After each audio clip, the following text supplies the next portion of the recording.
Hello, everyone. Today, I wanted to discuss with you gender in early childhood experiences and how these experiences influence how we see gender for the rest of our lives. As a society, we like to treat gender as a biological fact. So we look at our body parts and assume they dictate what clothes we can wear, what hobbies we're encouraged to participate in, and even what careers we see for ourselves. But gender isn't fixed, it isn't predetermined. Gender is socially constructed, built over time through expectations, norms, and stories we pass from generation to generation. It is reinforced in our media, homes, classrooms, and sometimes used to constrain the possibilities of who we can become.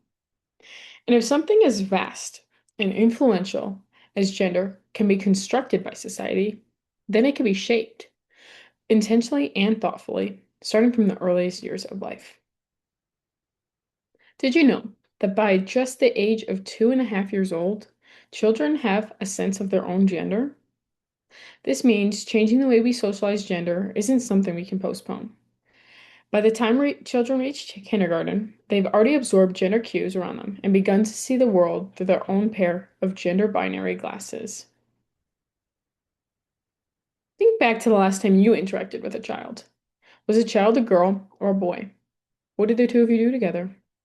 Now ask yourself, did the activity have to do with their gender? If the child's gender had been different, would you have chosen the same activity, a different tone of voice, a different expectation to how they would have behaved? It's worth wondering whether you made these choices based on who the child is as a person or based on the gender rules you have been absorbing your entire life.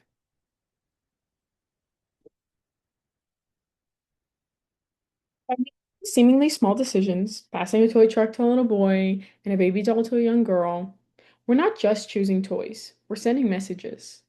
Children begin to build their gender identity from these cues, long before they can even explain what gender is.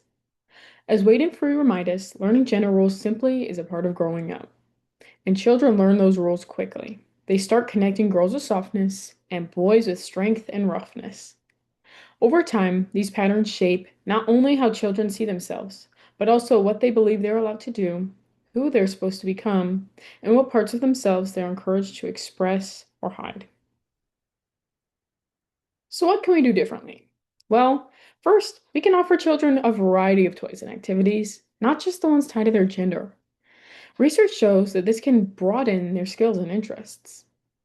Second, be mindful of the language we use. Avoid phrases like only boys do that or be gentle, you're a girl, and instead focus on that child's effort and capability.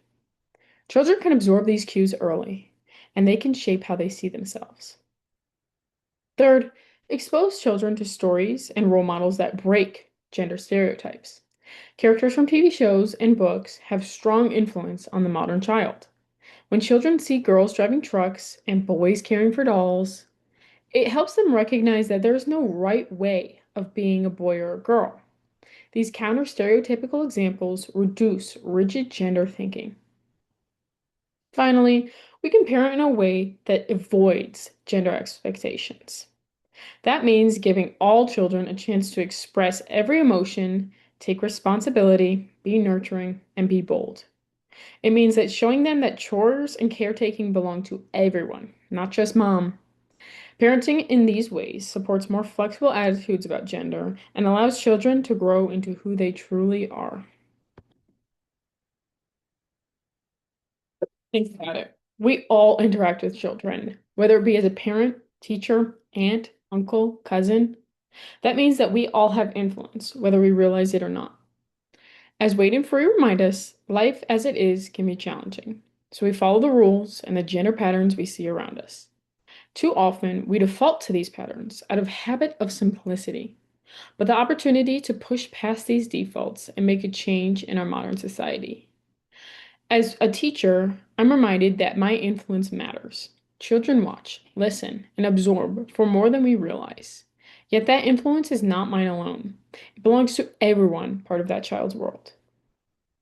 If each of us takes small steps to challenge old patterns and open new possibilities, we start to create a world where children can grow up free to who they truly are, without fear or pressure to fit roles that don't reflect them.